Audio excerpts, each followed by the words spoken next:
오늘 우리에게 주신 하나님의 말씀은 느헤미야 6장 15절에서 7장 4절 말씀입니다. 느헤미야 6장 15절에서 7장 4절까지의 말씀입니다. 우리 다 함께 느헤미야 6장 15절에서 7장 4절까지 말씀을 읽겠습니다. 성벽 역사가 52일 만인 엘룰월 25일에 끝남에 우리의 모든 대적과 주위에 있는 이방 족속들이 이를 듣고 다 두려워하여 크게 낙담하였으니 그들이 우리 하나님께서 이 역사를 이루신 것을 알미니라. 또한 그때에 유다의 귀족들이 여러 번 도비아에게 편지하였고 도비아의 편지도 그들에게 이르렀으니 도비아는 아라의 아들 스가냐의 사이가 되었고 도비아의 아들 여호하난도 베레가의 아들 무술람의 딸을 아내로 맞이하였으므로 유다에서 그와 동맹한 자가 많음이라. 그들이 도비아의 선행을 내게 말하고 또 내 말도 그에게 전하매 도비아가 내게 편지하여 나를 두렵게 하고자 하였느니라.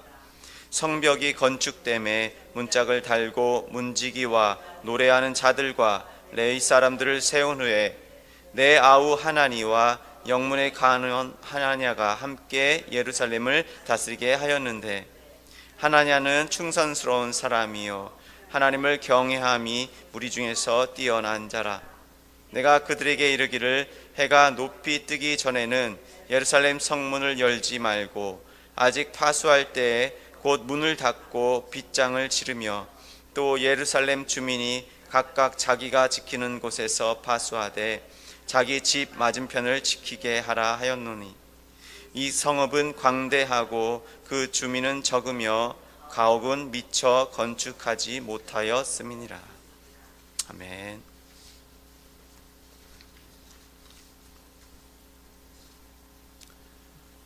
어제 우리는 에스라서와 느헤미야서가 사명의 책이라는 것을 보았습니다.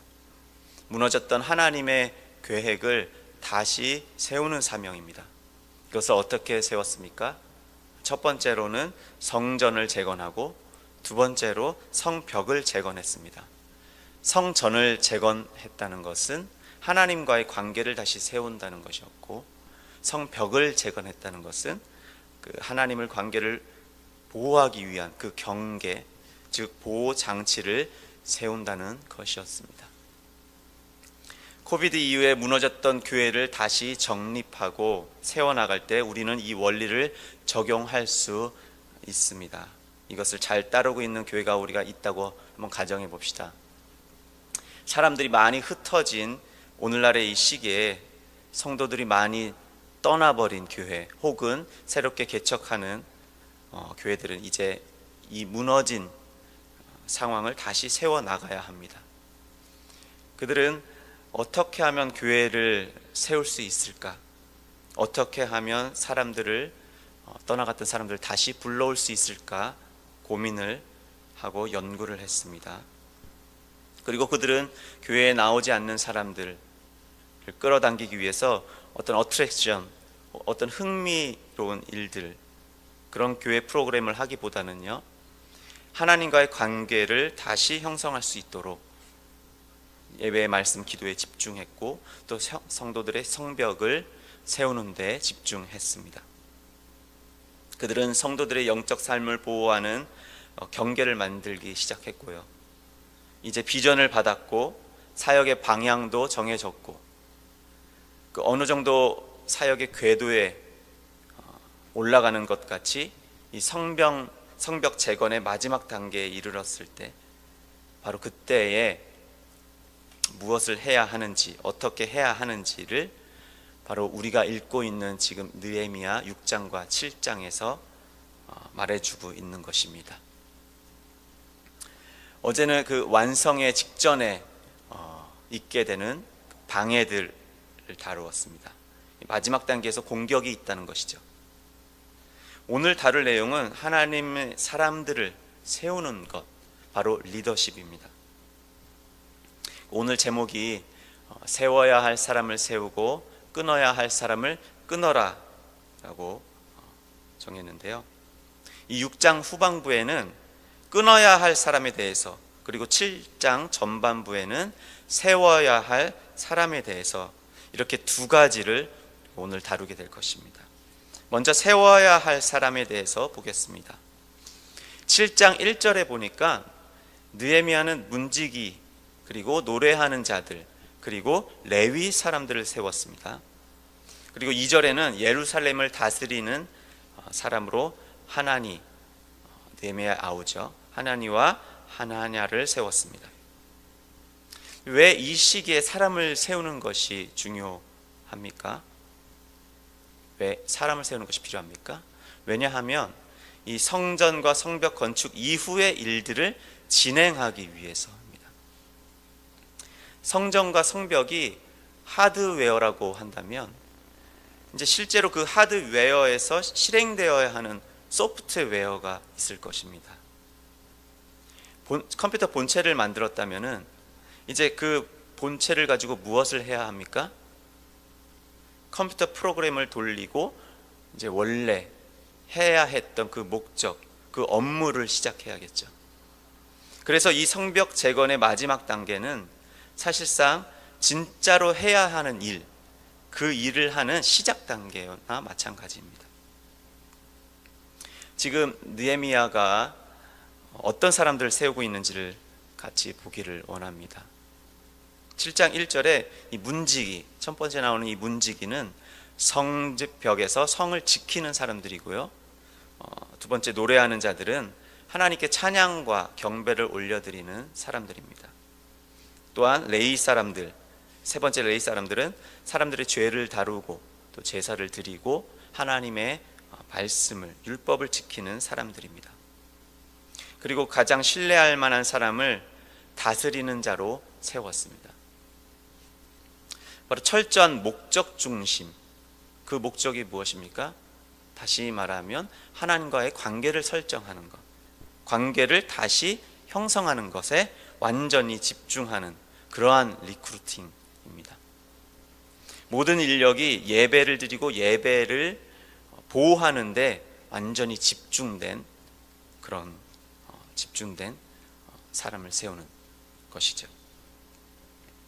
지금 느헤미야가 보여주고 있는 것처럼 이 어려운 시기에 교회의 부흥을 위해서 해야 하는 것은 그것을 위해 해야 하는 가장 중요한 일 중 하나는 바로 사람을 세우는 것입니다. 교회가 부흥한다는 것은 무슨 뜻입니까? 바로 그 교회에게 맡겨진 사명을 잘 완수해 간다는 뜻입니다. 사람들이 많아지고 부흥하고 이러한 것들은요, 교회의 목적과 사명이 완수되고 있으면 자연스럽게 따라오게 되는 것입니다. 따라서 그 목적과 사명을 이루기 위해서는 그 사명에 맞게 올바른 사람들, 그 사명에 맞는 사람들이 교회 안에 세워지게 하는 것, 그것이 어떻게 보면 거의 부흥을 위한 전부라고까지 말할 수 있겠습니다. 저는 오늘 본문에서 사람을 세우는 것에 대해서 연구하면서요, 한 가지 흥미로운 점을 발견을 했는데요. 이 지금 마지막 단계에서 사람을 세우고 있지 않습니까? 성전과 성벽 재건의 마지막 단계요. 그런데 성전과 성벽 재건의 첫 단계에서 세우는 것, 리더십과 이 마지막 단계에서 사람을 세우는 이 리더십이 조금 다르다는 것입니다. 첫 단계의 리더십과 마지막 단계의 리더십이 달라요. 첫 단계의 리더들은 누구였습니까? 그 처음 성전을 건축하기 위해서 예루살렘으로 왔던 스룹바벨과 여호수아가 있고요. 또 두 번째로 와서 말씀으로 그 개혁 운동을 했던 에스라가 있고요. 또 세 번째로 오늘 우리가 보고 있는 성벽을 건축하기 위해 온 느헤미야가 있습니다. 그리고 성전 건축이 중단됐을 때 사람들을 격려하기 위해서 선지자 학개, 스가랴, 그리고 모든 것이 건축되고 마지막에 예언을 했던 그 말라기 선지자가 있었습니다. 근데 저는 이 리더십의 구성을 보고 정말 깜짝 놀랐습니다. 너무 완벽한 구성이었기 때문에요. 하나님의 어떤 사역을 진행하기에 너무나도 완벽한 구성이었습니다. 다시 한번 짚어보겠습니다. 수룹바벨, 이 수룹바벨은 왕족이죠. 곧 왕을 의미합니다. 그리고 여호수아는 대제사장입니다. 느헤미야는 총독이었죠. 어떤 행정적인 일들을 완전 전체적으로 관리하는요. 그리고 에스라는 율법의 말씀에 능통한 학자였습니다. 그리고 학계, 스가랴, 말라기는 선지자들이었죠. 왕, 제사장, 총독, 율법 학자, 선지자. 너무나 완벽한 리더십 구성입니다. 이것은 마치 에베소서, 우리 신약에 보면 에베소서에 나오는 교회 리더십, 교회 직임, 즉 사도, 선지자, 복음 전도자, 목사, 교사, 목자, 교사의 완벽한 그 구성을 떠올리게 하는 것과 같습니다. 그리고 더 놀라운 것은요, 이 첫 번째 단계의 이 리더십은 그들이 스스로 어떻게 모인 것이 아니고요, 시기와 역할은 달랐지만 하나님께서, 성령님의 감동에 의해서 하나님께서 세우신 하나님께서 뽑으신 팀이라는 것입니다. 그래서 정말 저는 이렇게 이 하나님의 어떤 역사에 의해서 세워진 완벽한 리더십 팀을 볼 때 정말 가슴이 두근거리는 것 같습니다. 너무나도 훌륭하고 멋진 일입니다. 이 첫 단계의 리더십의 또 하나의 특징은요, 그 일을 수행할 수 있는 합법적인 하나님의 권위를 가지고 있었다는 것입니다. 하나님께서는 예레미야 선지자를 통해서 이스라엘 백성들의 포로 기간이 70년이 될 것이고, 그 70년이 지나면 예루살렘으로 다시 돌아갈 것을 미리 예언을 하셨습니다. 예레미야 29장 10절에 이런 말씀이 있습니다. 여호와께서 이와 같이 말씀하시니라 바벨론에서 70년이 차면 내가 너희를 돌보고 나의 선한 말을 너희에게 성취하여 너희를 이곳으로 돌아오게 하리라. 정확한 예언의 말씀이죠. 따라서 이 성전 재건의 일은 이미 예언된 일, 즉 하나님께로부터 이미 허락된 일이었고, 그분의 계획 안에서 왕족인 스룹바벨, 대제사장 여호수아, 또 총독 느헤미야, 또 아론의 16대 후손이라고 나와 있습니다. 에스라, 그 모든 리더십들이 모두 합법적인 족보와 직책을 가지고 일을 수행했던 것입니다. 그리고 그 일은요, 다른 사람이 대체할 수가 없습니다.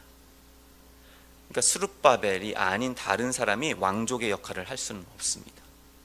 이것이 바로 영적 권위의 어떤 특징 중 하나인데요, 영적인 권위는 다양한 루트를 통해 올 수가 있습니다.